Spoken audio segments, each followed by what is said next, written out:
गाड़ी रे green sticker नथिले मार्च रु मिलिबोनी पेट्रोल जानंतु केउटी आउ केमिति पाइबे। मार्च रु गाड़ी रे लागिबो ग्रीन स्टिकर। प्रदूषण सर्टिफिकेट तिले गाड़ी रे लागिबो सबुज स्टिकर। ए स्टिकर देखिले जाई पेट्रोल पंप रे तेल देबे कर्मचारी। एले आपण जानिचंती ए ग्रीन स्टिकर केमिति पाइबे।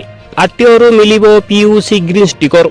जदि आपणको गाड़ी रो प्रदूषण टेस्ट करिचंती आपणको पाखरे पीयूसीसी सर्टिफिकेट अछि कि ताहेले डरिबारो नाही। अति सहजरे ग्रीन स्टिकर हासिल करि परिबे। एतिपई सरकार स्वतंत्र व्यवस्था करिसंती। सबु आरटीओ गुड़िकरे स्पेशल अकाउंट रो खोलिबो जेउतिरे गाड़ी मालिक माने निज निज वैध प्रदूषण सर्टिफिकेट देखाई ग्रीन स्टिकर रो नै परिबे।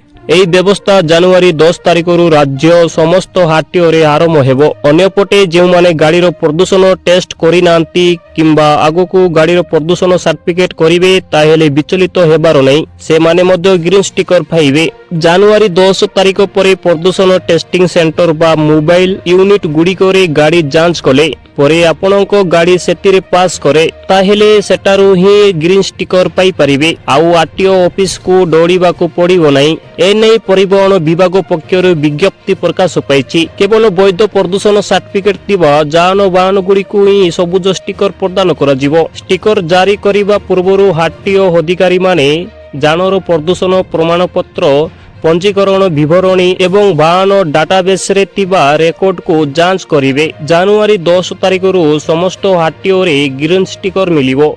एमिति लेटेस्ट वीडियो देखिबा पई हम चैनल टी को सब्सक्राइब एवं लाइक करंतु।